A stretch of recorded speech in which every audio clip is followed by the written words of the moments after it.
I am thankful to UT Education Department Chandigarh and all the higher authorities जिन्होंने हमें opportunity दी maths park बनाने के लिए। जैसे न्यू एजुकेशन पॉलिसी में बच्चों को जो भी पढ़ाना है वो क्या जॉयफुली एंड एक्सपीरियंशियल लर्निंग चाहिए। इन्हीं बातों को ध्यान में रखते हुए हमने एक इनिशिएटिव लिया और मैथ्स पार्क बनाया, जिसमें बच्चे मैथमेटिक्स को नेचर के साथ जॉयफुली लर्न करेंगे, प्रैक्टिकली एंड प्रैक्टिकली। जैसा कि मैम ने बताया, हमारे गवर्नमेंट स्कूल ने एक इनिशिएटिव लिया मैथ्स पार्क डेवलप करने का। I am thankful to my all team and support from the principal ma'am. And the motto of this maths park is I hear, I forget, I see, I remember and I do, I understand.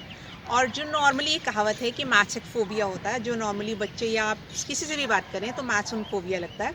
And मुझे उम्मीद है कि जब हम इस maths park को visit करेंगे तो वो फोबिया हमारा दूर होने वाला है और जॉयफुल लर्निंग होने वाली है। So our target is to make learning happy and joyful. अभी आप चलिए देखिए मैथ्स पार्क के सभी मॉडल्स को। जैसा कि आप देख रहे हैं कि हमने मैथ्स पार्क में एक एक मॉडल को बहुत ही मज़ेदार रूप दिया है। बच्चों के हिसाब से हमने कलरफुल और अट्रैक्टिव बनाने की कोशिश की है और उम्मीद करते हैं कि बच्चा एक एक चीज़ को बहुत इंजॉय करने वाला है। हर एक मॉडल हमने बहुत डिस्टेंस पे बनाया है ताकि अगर एक ही साथ पूरी क्लास यहाँ आती है तो वो थोड़े थोड़े ग्रुप्स में डिवाइड होके बच्चा उन गेम्स को एंजॉय कर सकता है। एंड लर्निंग बाय डूइंग और एक्सपीरियंशियल लर्निंग का जो हमारा मोटो है वो फुलफिल होने वाला है। Welcome to the ludo. ये एक लूडो पूरी की पूरी मैथमेटिकल है। हमने इसमें क्या किया है, फ़िलहाल अभी हमने 3 तरह की डाइस बनाई है।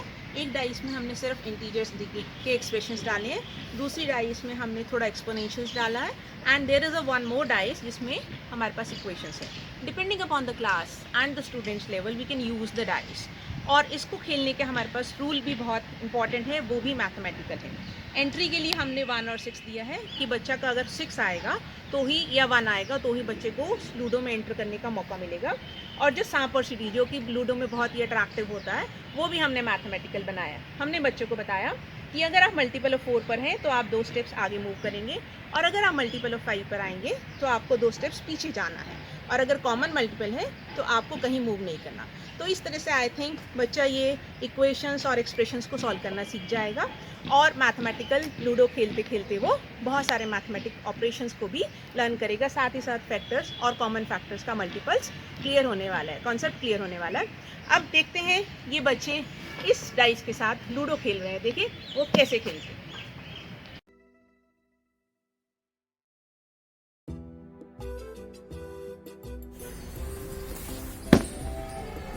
मेरी इक्वेशन आई है x माइनस 3 इक्वल टू 2। तो सॉल्व करके मेरा आंसर आएगा 5। तो मैं 5 स्टेप्स आगे मूव करूँगी। 1 2 3 4 5। ओह, ये तो मल्टीपल है 4 का, 56, जो कि मल्टीपल है 4 का। तो मैं 2 स्टेप्स आगे मूव कर सकती हूँ। Very good, now it's your turn.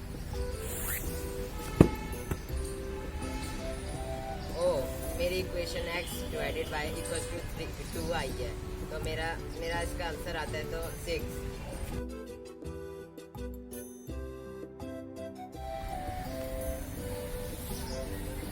Good morning. आज हम एक एक्टिविटी कर रहे हैं जिसका नाम है मेक मी वन। तो सर ने हमें कुछ ब्लॉक्स दिए जिसमें नंबर्स और सिंबल्स हैं, उनका यूज करके हमें वन बनाना है। तो मैंने यहाँ पे एक इक्वेशन बनाई है और मुझे बड़ा मजा आ रहा है।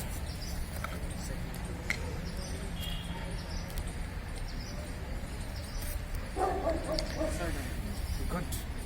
इस गेम की हेल्प से बच्चों को मैथमेटिकल ऑपरेशंस और नंबर्स की जो कंसेप्ट है वो क्लियर होता है, और यह सारा गेम लर्निंग बाय डूइंग के कंसेप्ट पे आधारित है।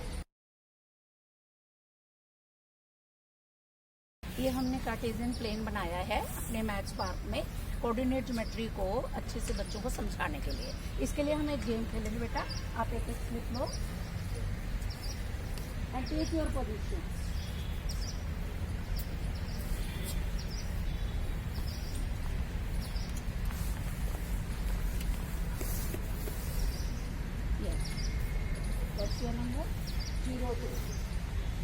As you can see, बच्चों ने अपनी पोजीशंस ले ली है और इस गेम से हमें पॉइंट्स, कोऑर्डिनेट ज्योमेट्री और क्वाड्रेंट्स का कॉन्सेप्ट बहुत अच्छे से क्लियर हो चुका है।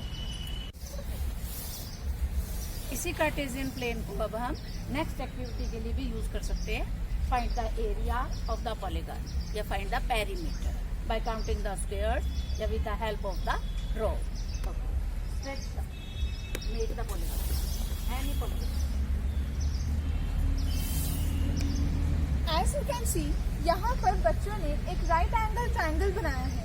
हम इस राइट एंगल ट्रायंगल का पेरीमीटर और एरिया दोनों मेजर कर सकते हैं।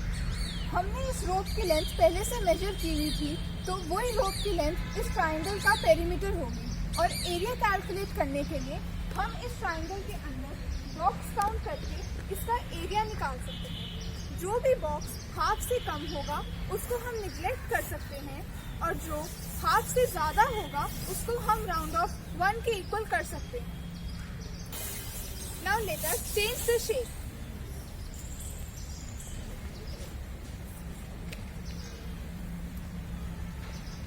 यहाँ पर हमने फिर से एक ट्रायंगल बनाया है, और अगेन इस ट्रायंगल का पेरीमीटर उतना ही है, बट एरिया इसका फिर से चेंज हो गया है।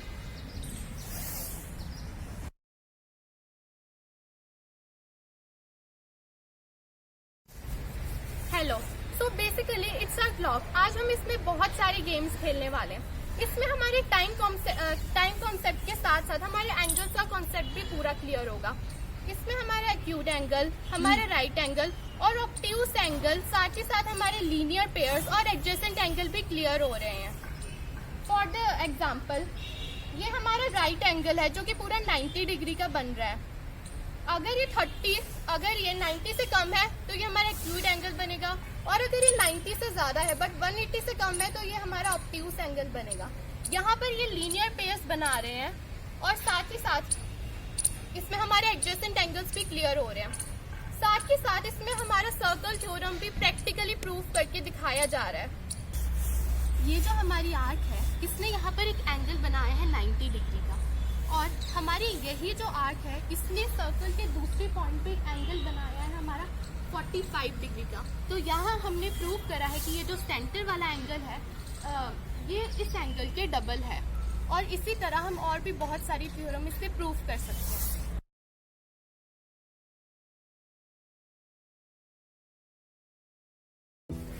It is a ring game. ये गेम हमें मेले वाली रिंग गेम की याद दिलाती है, बट ये पूरी तरह से मैथमेटिकल है। इसमें हमें एक रिंग लेनी पड़ती है और उसको थ्रो करना होता है। जिस भी नंबर पर आएगी उसके हमें 3 कैरेक्टरिस्टिक्स बतानी है। फॉर एग्जाम्पल, मैंने रिंग ली और उसको थ्रो किया और वो नंबर 16 पर आई, तो हमें उसके 3 कैरेक्टरिस्टिक्स बतानी है। First, it is an even number. Second, it is a square of 4 and it is a multiple of 2। Her correct answer के बाद मुझे एक और चांस मिलेगा, एंड 3 कंसेक्टिव थ्रोज के बाद मैं विनर बन जाऊंगी और हमें बहुत सारे प्राइजेस मिलेंगे। And this game was very amazing. As you can see, इस रिंग गेम से हम आयोटा का कॉन्सेप्ट भी बहुत क्लियरली समझ सकते हैं। जैसे कि आप देख सकते हैं, हर 4 के मल्टीपल को यहाँ पे हमने ब्लू कलर से डिनोट किया है, विच बेसिकली मीन्स कि आयोटा की कोई भी पावर अगर 4 से डिविजिबल होगी तो वो हमें आंसर 0 देगी। एंड लाइकवाइज जो भी कलर्स रेड या जैसे येलो वाले हैं वो सारे सेम आंसर्स देंगे आयोटा की उन पावर्स पर।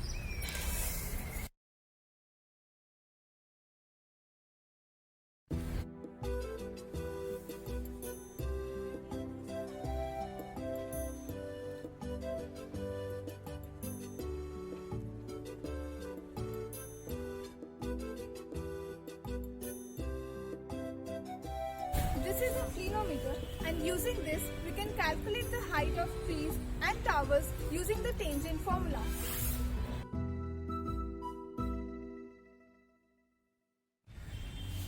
जैसा कि आप देख रहे हैं, यहाँ पे हम मेंसुरेशन की सारी प्रॉब्लम्स को डिस्कस कर सकते हैं। There is a path between the garden, you can easily find out the area of path.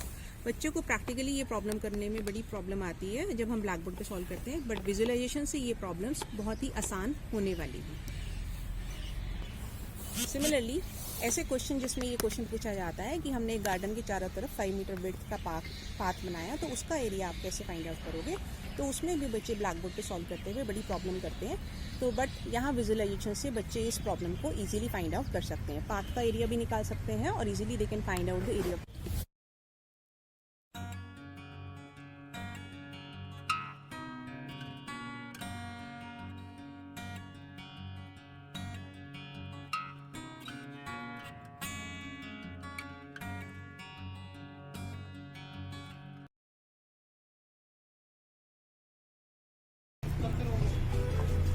जैसा कि आप देख रहे हैं, हमने आउटर बाउंड्री को भी बहुत अच्छे से यूज़ किया हुआ है। इसमें हमने छोटे छोटे बच्चों के कॉन्सेप्ट क्लियर करने की कोशिश की है। उसके साथ साथ हमने ये ब्लैक बोर्ड्स पर पजल ऑफ द वीक भी की है, जिस पजल को हर हफ्ते चेंज किया जाएगा और बच्चे इन पजल्स को सॉल्व करते हुए आप देख सकते हैं।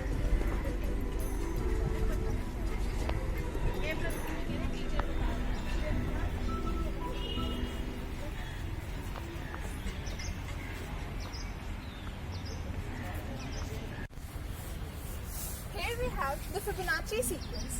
Every number of this sequence is the sum of previous two numbers. And when we take the ratio of any two consecutive numbers, then the ratio comes close to 1.168, which is also known as the golden ratio. और जब हम इन numbers को use करके squares बनाते हैं और उन squares के डायगोनल्स को ज्वाइन करते हैं, तो हमें एक स्पाइरल लाइक फॉर्मेशन मिलती है। और इस स्पाइरल फॉर्मेशन को हम नेचर्स के वेरियस एस्पेक्ट में यूज कर सकते हैं, जैसे pine cons, fruits and vegetables, faces, etc. So, no more phobia of mathematics. Love nature and love mathematics.